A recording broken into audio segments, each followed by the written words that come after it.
Chapter 5. When, nowadays, I look back upon the period I spent in Nikola's company, one significant fact always strikes me, and that is the enormous number of risks we managed to cram into such a comparatively short space of time. During my somewhat checkered career, I have perhaps seen as much of what it is vaguely termed life as most men. I have lived in countries the very reverse of civilized. I have served aboard ships where there has been a good deal more sandbagging and hazing than would be considered good for the average man's Christian temperament. And as for actual fighting, well, I've seen enough of that to have learnt one lesson, one which will probably cause a smile to rise on the face of the inexperienced, and that is to keep out of it as far as possible, and on all occasions to be afraid of firearms. I concluded my last chapter with an account of our arrival in Newcastle, and explained how we were preparing to go ashore when the one-eared Chinaman, who I felt convinced had committed the robbery of the previous night, made his appearance before us and came within an ace of taking Nikola's life. Had it not been for my presence of mind, or instinct, or whichever term you please to call it, I verily believe it would have been the end of all things for the doctor. As it was, however, the knife missed its mark, and a moment later the man had sprung up the ladder into the hurricane deck and leapt the rail and plunged into the river. Being desirous of preventing the Chinaman from following us, and by that means becoming aware that we were leaving for the north in Nikola's yacht, we determined to make our way ashore and permit them to suppose we were remaining in Newcastle for some length of time. Accordingly, we descended into the wherry alongside and ordered the boatman to pull us to the nearest landing stage. "Keep your eyes open and your wits about you," whispered Nikola, when we had left the boat and were making our way up to the street. "They are certain to be on the lookout for us." As you may be sure, I did not neglect his warning. I had one exhibition of that diabolical celestial skill in knife-throwing, and when I reflected that in a big town like Newcastle there were many dark corners and alleyways, and also that a knife makes but little or no noise when thrown, I was more determined than ever to neglect no opportunity of looking after my own safety. When we reached the street at the rear of the docks, Nikola cast about him for a cab, but for some minutes not one was to be seen. At last a small boy obtained one for us. When the luggage had been placed on the roof, we took our seats in it. Nikola gave the driver his instructions, and in a short time we were bowling along in the direction of our hotel. Throughout the drive I could see no signs of the enemy. I was in the act of wondering how such a game as we were then playing could possibly help us if the Celestials had failed to see us come ashore, when Nikola turned to me and in his usual quiet voice said, "I wonder if you've noticed that we are being followed?" I replied that I certainly had not, nor could I see how he could tell such a thing. "Very easily," he said. "I will prove that what I say is correct. Do you remember the small boy who went in search of a cab?" I answered that I did, whereupon he bade me examine our reflection as we passed the next shop window. I did so, and could plainly distinguish a small figure seated on the rail at the back. Save this atom, ourselves, and a solitary policeman, the street was deserted. "I do see a small boy," I answered, "but may he not be coming with us to try and obtain the job of carrying our luggage?" "He is engaged upon another now. When he came up from the river he was on the lookout for us, although, as you may have noticed, he pretended to be asleep in a doorway. He obtained the cab for us. As you stepped into it, he ranged up alongside and handed something to the driver. When we alight, he will wait to see that our luggage is carried in, after which he will decamp and carry the information to his employers, who will endeavour to cut our throats as soon as the opportunity occurs." "You took the matter in an eminently cheerful light," I said. "For my own part, I have no desire to give them the chance just yet. Is there no way in which we can prevent such a possibility occurring?"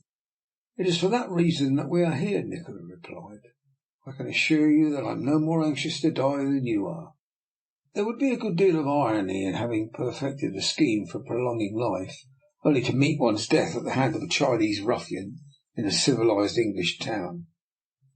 "Then what is your plan?" I inquired. "I will tell you, but do not let us speak so loud. Little pitchers have long ears. My notion is that we make for the hotel, the name of which I was careful to give the driver in hearing of the boy, and we will engage a couple of rooms there, order breakfast tomorrow morning, still in the hearing of the boy, and afterwards get out of the way as quietly as possible." "Sounds feasible enough," I replied, "if only we can do it. But do you think the men will be so easily fooled?" "Well, that remains to be proved. However, we shall very soon find out." "A pretty sort of thing you've let yourself in for, Master Ingleby," I thought to myself as Nikola lapsed into silence once more. "A week ago you were starving in a back street of London, and now it looks very much as if you're going to be murdered in affluence in Newcastle. However, you've let yourself in for it, and have only yourself to blame for the result." Consoling myself in this philosophic way, I held my peace until the cab drew up before the hostelry to which my companion had alluded. As soon as we were at a standstill, Nikola alighted, went into the hotel to inquire about rooms. As we agreed, I remained in the cab until he returned. "It's all right, Ingleby," he cried, as he crossed the pavement again. "They're very full, but we can have the rooms until the day after tomorrow. After that we must look elsewhere. Now let us get the traps inside." The porter emerged and took our luggage, and we accompanied him into the building. As we did so, I saw the ragged urchin who had ridden behind the cab draw nearer the portico. The manager received us in the hall. "Numbers 59 and 60, he said to the porter. "Would you care for any supper, gentlemen?" We thanked him, but declined, and then followed the porter upstairs into the rooms in question. Having seen my luggage safely installed, and the man on his way downstairs, Nikola showed himself ready for business. "When you get into these sort of scrapes," he said, "it's just as well to have a good memory. I know these rooms of old, and directly I saw the position we were in, I thought they might prove of use to us. When I once did the manager a good turn, and when I explain matters to him, he will understand why we have taken up our abode with him, only to leave again so suddenly. Have you a sheet of notepaper and an envelope in your bag?" I produced them for him, whereupon he wrote a note, and having placed a banknote inside, addressed it to his friend. "I'll leave it on the chimney-piece, where the chambermaid will be certain to see it," he said. "I've told the manager that we are obliged to leave in this unceremonious fashion, in order to rid ourselves of some unpleasant fellow travellers who have been following us about, with what I can only think must be hostile intent. Until your return, I have asked him to take charge of your baggage, so that you need have no fear on that score. I'm sorry you should have to lose it, but I can lend you anything you may require until you get possession of it again. Now, if we can only get outside of this window and down to the Tyneside once more, without being seen, I think we may safely say we have given Quon Ma the slip for good and all." So saying, he crossed the room and threw open the window. "We're both active men," Nikola continued, "and should experience small difficulty in dropping down to the roof of the outhouse below. Thence we can make our way along the wall to the back. Are you ready?" "Quite ready," I answered, whereupon he crawled out of the window, and holding on by both hands, lowered himself until his feet were only a yard or so above the roof of the outhouse to which he had referred. Then he let go and dropped. I followed his example, after which we made our way in Indian file along the wall, past the stables, and dropped without adventure into the dark lane at the rear of the hotel. It's the first time in my life I had left a building of that description in such an unceremonious fashion. Yet, strangely enough, I remember, it caused me no surprise. In Nikola's company, the most extraordinary performances in commonplace and in the natural order of things.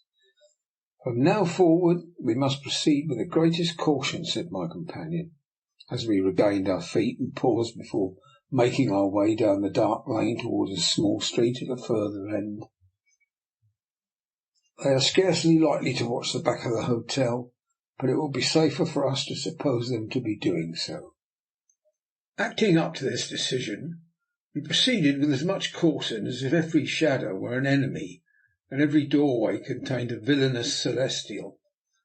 We saw nothing of the men we feared, however, and eventually reached the thoroughfare leading to the docks without further adventure. But fortunate as we had so far been, we were not destined to get away as successfully as we had hoped to do. We were within sight of the river when something, I cannot now remember what, induced me to look back. I did so just in time to catch a glimpse of a figure emerging from the shadow of a tall building. At any other time, such a circumstance would have given rise to no suspicion in my mind. But, worked up to such a pitch as I was then, I seemed gifted with an unerring instinct that told me as plainly as any words that the man in question was following us, and that he was the Chinaman we were so anxious to avoid. I pointed him out to Nikola and asked whether he agreed with me as to the man's identity. "We will soon decide that point," was his reply. "Slacken your pace for a moment, and when I give the word, wheel sharply round and walk towards him." We executed this manoeuvre and began to walk quickly back in the direction we had come. The mysterious figure was still making its way along the darker side of the street, and our suspicions were soon confirmed, for on seeing us he turned also, and a few seconds later disappeared down a side street. "He's spying on us, sure enough," said Nikola, "and I do not see how we are going to baffle him. Let's hasten on to the river and trust to luck to get on board the yacht without his finding out where we have gone." Once more we turned ourselves about, and in something less than 5 minutes had reached the landing place for which we were steering. Then, pulling a whistle from his pocket, Nikola blew 3 sharp notes upon it. An answer came from the deck of the yacht out in the stream. It had scarcely died away before a boat put off from alongside the craft and came swiftly towards us. "It's only a question of minutes now," said Nikola, throwing a hasty glance around him. "Time versus the Chinaman. If I am not mistaken," here the boat drew up at the steps, "time has the best of it. Come along, my friend, let us get on board." I followed him down the steps and took my place in the dinghy. The men pulling bent to their oars, and we shot out into the stream. "Look," said Nikola, pointing to the place we had just left. "I thought our friend would not be very far behind us."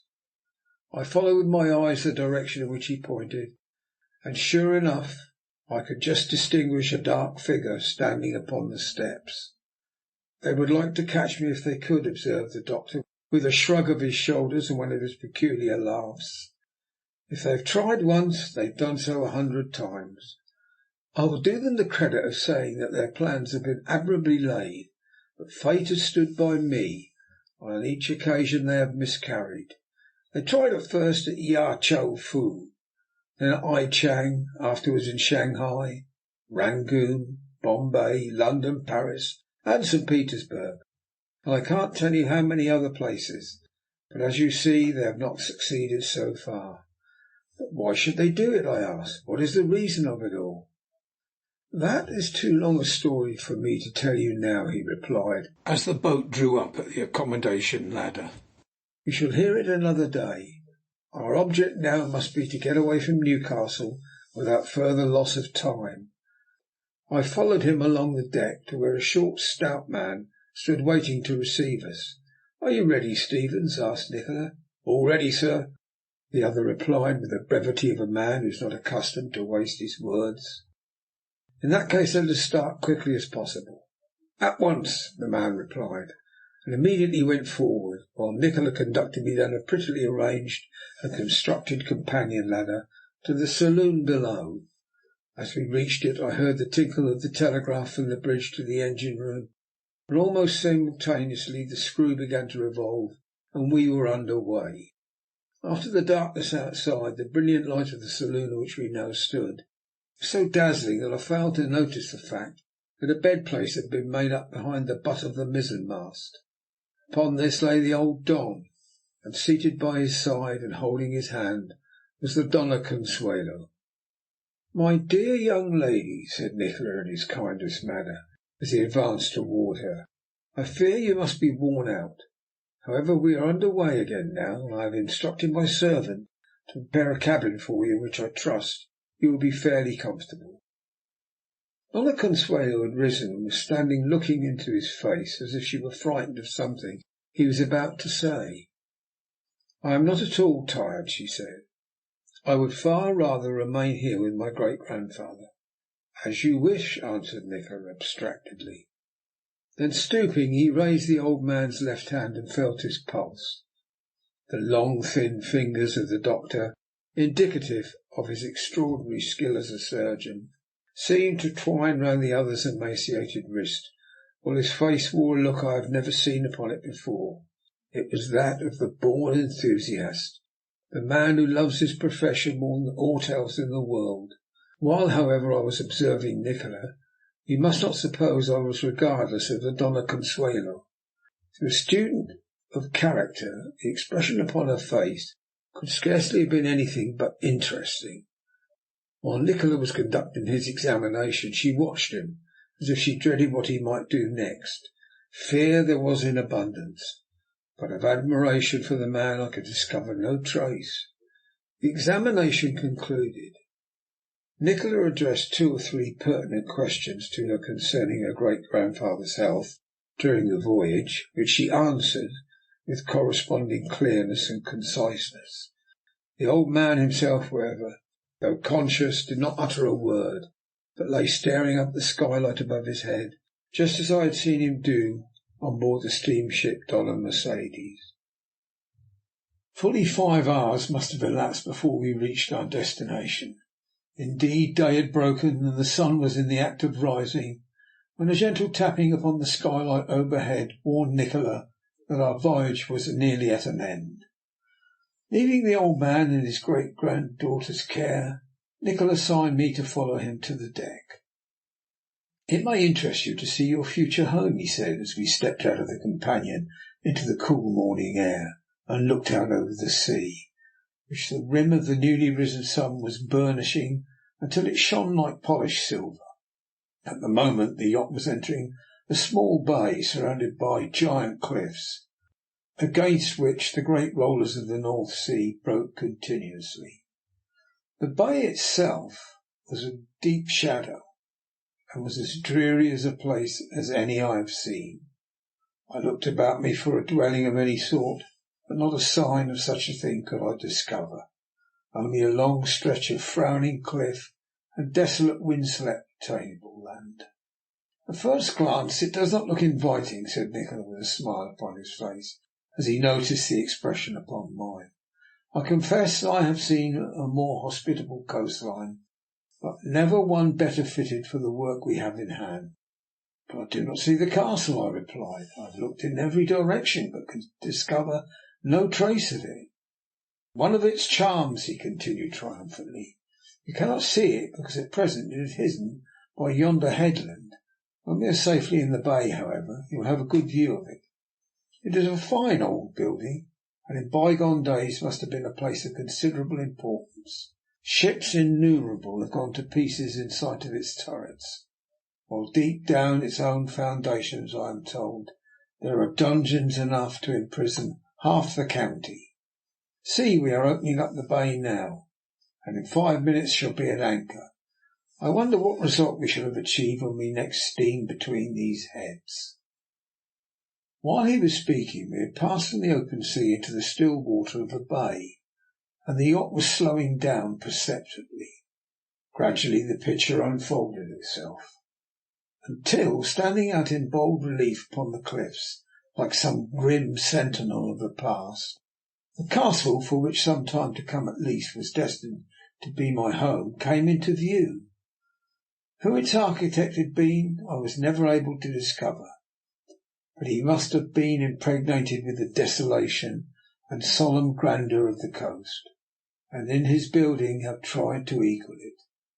As Nikola had said, a place better fitted for the work we had to do could not have been discovered in the length and breadth of England.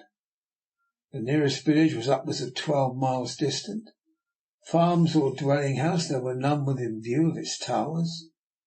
Tourists seldom ventured near it, for the reason that it was not only a place difficult of approach, but what was perhaps more of importance, because there was nothing of interest to be seen when you reached it.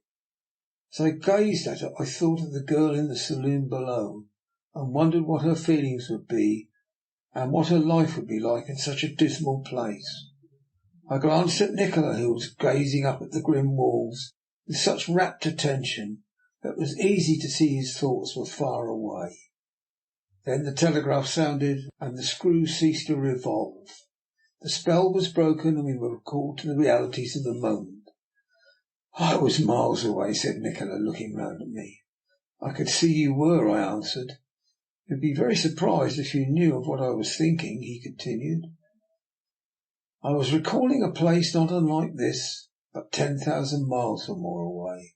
It is a monastery, similarly situated on the top of enormous cliffs. It was there that I obtained the secret which is the backbone of the discovery we are about to test. I have been in some queer places in my time, but never such a one as that. But we haven't time to talk of that now. What we have to do is get the old man ashore and up to yonder building. If anything were to happen to him now, I think it would break my heart." "And his great-granddaughter's also," I put in. "You must admit she is devoted to him." He threw a quick glance at me, as if he were trying to discern how far I was interested in the beautiful girl in the saloon below. Whatever conclusion he may have come to, however, he said nothing to me upon the subject. Having ordered the captain to see the boat which had been specially prepared for the work of carrying the old gentleman ashore brought alongside, he made his way to the saloon, and I accompanied him. "We have reached our destination, Dona Consuelo," he said, as he approached the bed beside which she was sitting. As he spoke, there leapt into her eyes the same look of terror I had noticed before. It reminded me more than anything else of the expression one sees in the eyes of a rabbit when the snare has closed upon it.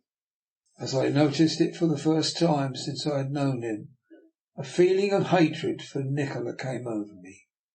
It was not until we were in the boat and were making our way ashore that I found the opportunity of speaking to her without Nikola overhearing us.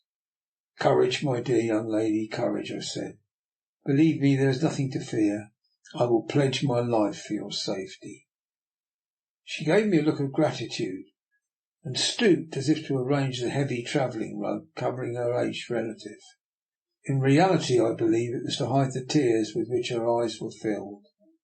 From that moment there existed an indefinable, real bond between us, and though I did not realize it at the moment, the first mark had been made upon the chain with which Nikola imagined he had bound me to him.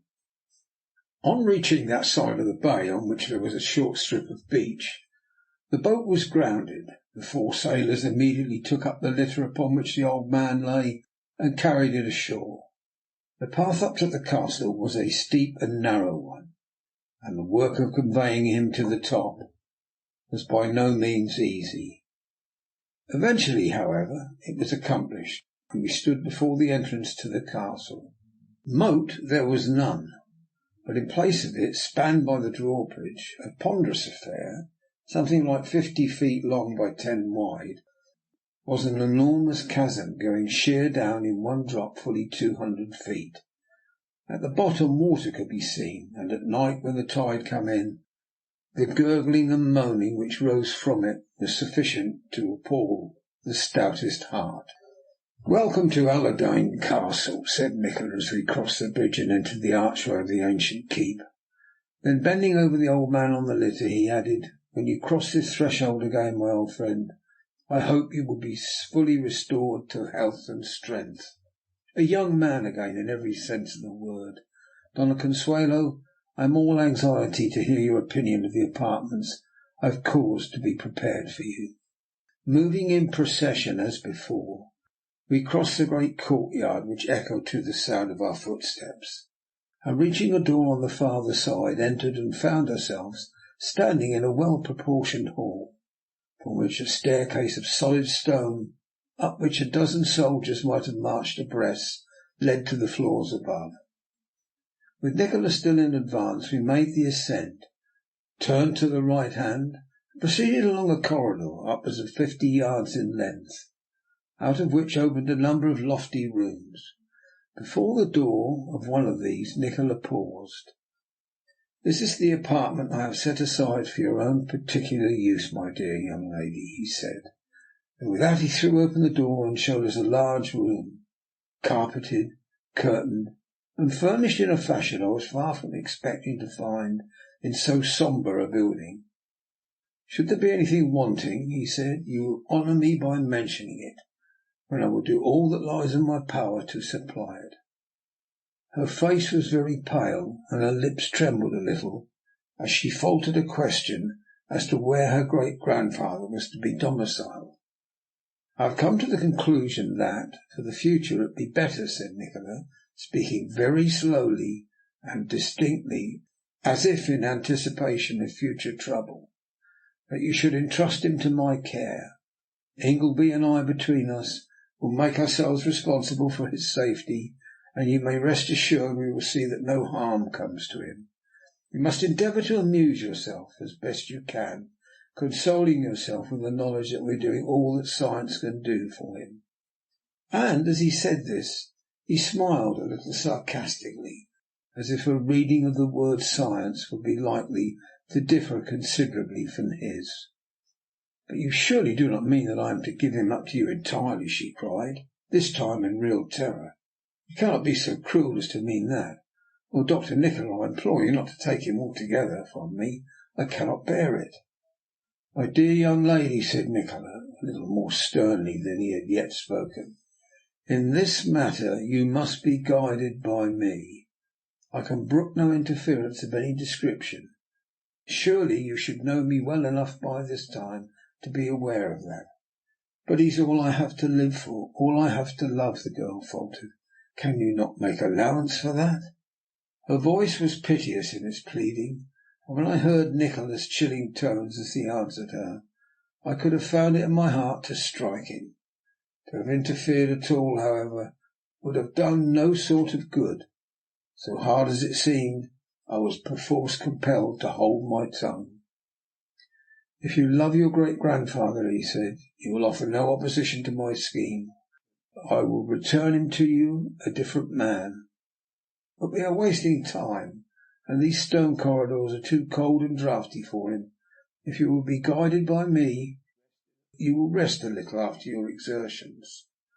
There is an old woman below who shall come to you and do her best to make herself useful to you." Seeing that to protest further would be useless, the girl turned and went into the room, trying to stifle sobs that would not be kept back. The sight was one which would have grieved a harder heart than mine, and it hurt me the more because I knew that I was powerless to help her. All this time the four sailors who had carried the litter up from the beach had been silent spectators to the scene. Now they took up their burden once more and followed Nikola along the corridor, up some more steps, down still another passage, until I lost count of the way we had come. The greater portion of the castle had been allowed to fall into disrepair. Heavy masses of cobwebs stretched from wall to wall. A large proportion of the doors were even worm-eaten, and in some instances had even fallen in altogether, revealing desolate apartments in which the wind from the sea whistled, and the noise of the waves echoed with blood-curdling effect. Reaching the end of the second corridor, Nikola paused before a heavy curtain which was drawn closely from wall to wall, and ordered the men to set down their burden. They obeyed, and on being told to do so, took their departure with as much speed as they could put into the operation. If I know anything of the human face, they were not a little relieved at receiving permission to clear out of a place that had every right to be considered the abode of a certain old gentleman whom it scarcely becomes me to mention. When the sound of their footsteps had died away, Nikola drew back the curtain and displayed a plain but very strong wooden door. From the fact that the workmanship was almost new, I surmised that my host had placed it there himself, but for what purpose I could only conjecture. Taking a key from his pocket, he slipped it into the patent lock, turned the handle, and the door swung open. "Take up your end of the litter," he said, "and help me carry it inside." I did as I was ordered, and bearing the old man between us, we passed into that portion of the castle which, as I soon discovered, he had fitted up in readiness for the great experiment. Having passed the door, we found ourselves in a comparatively lofty room, or perhaps I'd better say hall, the walls of which were covered almost entirely with anatomical specimens. From what I could see of them, I should say that many were quite unique, while all were extremely valuable. Where and by what means he had collected them, I was never able to discover, though Nikola, on one or two occasions, threw out hints. There they were, however, and I promised myself that during my stay in the place I would use them for perfecting my own knowledge on the subject. At the end of the hall, looking over the sea, was a large window, while in either wall were several doors, all of which, like that in the corridor, were heavily curtained. The carpet was of cork, and quite noiseless. The lights were electric, the batteries and dynamos being in the room below. The heating arrangements were excellent, while the ventilation was of the most modern and improved description. I noticed that Nikola smiled a little contemptuously at my astonishment. "You were unprepared for this surprise," he said. "Let me give you a little piece of advice, and that is, never be astonished at anything you may see or hear while you are with me. The commonplace and I can assure you once and for all, do not live together. I have homes in all parts of the world. I am in England to-day, engaged upon one piece of work, and in 6 months' time I may be in India, Japan, Peru, Kamchatka, or, if you like it better, shall we say, playing tricks with niggers in Cape Coast Castle. But see, we are keeping our old friend waiting. I will find out if all the preparations I have ordered are complete. If so, we will convey him at once to the chambers set apart for him." With that he touched a bell, and almost before he had removed his finger from the button, a curtain at the farther end was drawn aside, and the same Chinese servant, the deaf and dumb individual, I mean, who had brought the letter to me at my lodgings in London the previous week, entered the room. Seeing his master, he bent himself double, and when he had resumed his upright posture, as curious a conversation commenced as I had ever known. I use the word conversation for the simple reason that I do not know how else to describe it. As a matter of fact, it was not a conversation at all, for the reason that not a word was spoken on either side. Their lips moved, but not a sound came from them, and yet they seemed quite able to understand one another. If, however, it was a strange performance, it had at least the merit of being an extremely successful one. "He tells me that everything is prepared," Nikola remarked, as the man crossed the room and drew back another curtain from a doorway on our left. "This is the room, but before we carry him into it, I think we had better have a little light upon the subject." To press the electric switch was the work of a moment, and as soon as this had been done, we once more took up our burden and carried it into the inner room. Prepared as I had been by the outer hall for something extraordinary, I was perhaps not so much surprised at the apartments in which I now found myself as I should otherwise have been, and yet it was sufficiently remarkable to fill any one with wonder. It was upwards of 20 feet in length, possibly 18 in width. The walls and the ceilings were as black as charcoal. When the electric light was extinguished, not a ray of anything would be visible. In the centre was a strange contrivance, which I could see was intended to serve as a bed, and for some other purpose which at the moment was not quite apparent to me. In the farther corners were a couple of queer-looking pieces of machinery, one of which reminded me somewhat of an unusually large electric battery. The other I could not understand at all. A machine twice the size of those usually employed for manufacturing ozone stood opposite the door. Thermometers of every sort and description were arranged at intervals along the walls, while on one side was an ingenious apparatus for heating the room, and on the other a similar one for cooling it. At the head and foot of the bed were two brass pillars, the construction and arrangements of which reminded me of electric terminals on an exaggerated scale. We placed the old gentleman on the bed. The litter was thereupon removed by the servant, and Nikola and I stood facing each other across the form of the man who was to prove or disprove the feasibility of the discovery of my extraordinary employer claimed to have made. For 24 hours, said Nikola, he must have absolute peace and quiet. Nothing must disturb him, nor must he take food. But is he capable, do you think, I asked, of going without nourishment for so long a time? Perfectly. On the draught I am about to administer him, he could do without it were such a thing necessary for a much longer period. Indeed, it would not hurt him if he were to eat nothing for a month. He left the room for a moment, and when he returned he carried in his hand a tiny phial of the same description, though much smaller, as those which had been stolen from me on board the steamer. It contained a thick red mixture, which, when he removed the stopper, threw off a highly pungent odour. He opened the mouth of the patient and poured upwards of a teaspoonful of it. As before, I expected to see some immediate result, but my curiosity was not gratified.